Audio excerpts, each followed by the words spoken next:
watch this guy and they're like, oh, Yoshi's good. And it's like, yeah, he's good, but we don't need more. Yeah, you know, there's already too many here in Tri-State. Like, you can go up and down the Tri-State area, and you're like, okay, so there was like at least 10. At least 10. And then you go to Long Island. And then there's 5 more. Yeah, more than that, dude. It's like half the population of just Long Island itself. But we also do see the Lucina coming out here too, and I feel like Lucina's just a strong pick anyway. Yeah. The character's not complex, but they're strong across the board, right? Plus, Sparg0 was saying previously on his Twitter.com page that Lucina is somehow become a slept-on character in this current meta. I mean, no, that's absolutely facts. Now, like, part of it is, I think, due to the fact that, like, why play Lucina when, like, Aegis is right there? True. But, like, Aegis does cover a few things, but, like, Lucina, I think, is just so strong across the board, like, even defensively, that I think it's still a solid option. It's just, are you cool with being boring? That's what it really comes down to. But as you see right there, a couple of forward airs, really closing out that first stock there, sending that Steve away. That's honestly such a huge thing to do early. Like, one of the big parts of Squad Strike is team dynamic and setting the tone of your order. Yeah. So a huge play from Sigma here is going to be if he's able to find a reversal on this Yoshi right off the bat. But having Sparg0 live forever on a character that can live forever and be so annoying is such a great like tone setter for the entire set. Something I do think is really interesting here, though, already, is that Sparg0's setting up so much pressure that, like, he's actually just waiting to see what Sigma is going to be going for. He wants him to roll in, but if he just stays, like, towards the ledge or rolls out, he's cool with that, as long as he's controlling center stage. Like, he's not allowing Sigma to move away from the ledge as long as he gets him out there. But right now, man, this Game Watch starting to put in a little bit of work, and it's probably due to the fact that some of the tools that Game Watch has, like a bunch of these multi-hits, that up special obviously will go through a bunch of the armor that Yoshi has established, but right now, not looking too bad. Yeah, it's all just the air-to-air game, right? And when you have a disjoint against Yoshi or invincible reversals like that, wow, the egg, but the down smash comes in on the roll onto stage, and Sigma holds onto that stock 59%, and plenty of solid combos if you can find a juggle situation here. There's a lot of back airs coming out from Sigma, which was great against Yoshi, not so much against a character who can contest that range. You got to switch it up right now. Now, this is one of the characters that Game & Watch will struggle with the most. However, it's not as bad as it seems, at least if you talk to Meister. I've had conversations with him before. I mean, Meister's a believer of Game & Watch in general. But obviously, this is one of the problems that Game & Watch can't have. You know, stumpy body. He's got a lot of, like, disjointed moves himself, right? But he's got to get through this long sword of Lucina, again, who has such a strong defensive game plan.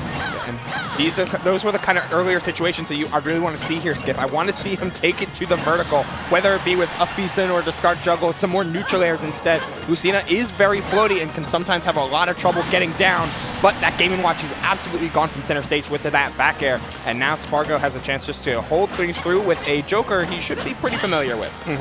I mean, definitely. I mean, at this point, especially with how far Sparg0 gets in brackets, you know he has his fair share of dealing with Joker, especially, you know, him and Leo's a kind of a common matchup at this point. But right now, again, not looking too bad. He's gotten a lot of damage here, 92%, and this Arsene might not even matter at all. He went way down deep to try and get that back there. Not going to be able to close it out, though. That's so unfortunate to miss the punish there. Like, you see the Dolphin Slash is like, this is free real estate.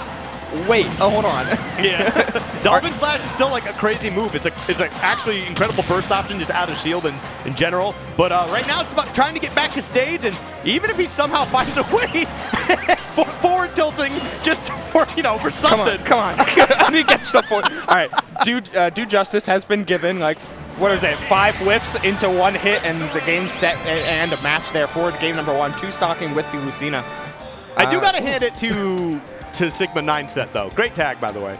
I wonder didn't play too bad, honestly. No. Like, with the exception of that first string from Yoshi just getting, like, triple fared, and sometimes that happens, like, the remainder of the set was played at a very steady pace, like, not getting too flummoxed with any of the, like, the disjoints or the Yoshi pressure or what have you. It just felt like a lot of those little interactions and a lot of the change-ups that you see from players mid-set happened a step too late. He was hovering over Simon, and I was like, wait a minute. I don't think you need to switch up any characters here, but especially against prolific edgeguarders like Lucina and Yoshi, and even Byleth. Like, Simon seems like a setup for failure. But yes. Sparg0 up 1-0, and we may see some nils. Haha. If this Steve is able to actually do anything a little bit later. All right, well, we're going into small battlefield here, so small PS2, regular PS2 and small PS2, why not? And as we get started here, we're actually going to be starting off with the Joker and the Lucina. I actually don't mind starting with the Lucina here. Obviously, it did a lot of work. It didn't clean up Steve because that was Yoshi, but cleaning up the last two. It's a change up from both sides, right? The Lucina starting and the Joker as well. Oh, great parry on that final hit of the Dancing Blade. You get to see like just how you're able to maneuver with this type of layout, but our sun runs out just at the wrong time. I've never seen Dolphin Slash. I don't know why it never made sense. Dolphin Slash just stops Arsene recovery. Yeah. So I'm like, all right, cool. All right, that's a thing now. Maybe that's why we're seeing more of this Lucina come out here because of the anti-Joker game plan. Maybe that's a taste of what's to come later tomorrow or Sunday. I mean, every character can have that, have some evolution to their game plan, and this Lucina is just rolling right now. That high recovery stuffed out to oblivion thanks to that back air, dying at like 62. Yeah. I mean, Lucina is a fundies sortie. Like, that's straight up how it is. If you have strong fundies, this character's already strong as it is. You put two strong things together, and they're really strong. Yeah. Suddenly, 2 plus 2 does in fact come together to make 4. Yeah, at least in this universe. Quick math. But either way, right now this is looking super good here. Probably going to be finishing this up with a 3-stock. And while Sigma 9 set, had a good game 1, this game 2 is not looking very good at all. And that's probably going to clean it up here. It will, and that's a quick 2-0 to put that one to bed as Sparg0 moves on in the bracket. I think what we really saw here in that set was almost a distinction of how game plan can kind of fumble when you change stage. Yeah. And Pokemon Stadium 2 is such a common stage pick because you have the space to breathe if you want it. Despite your characters being good on on a small battlefield, like Steve is pretty good on a Game & Watch, likes the small space, you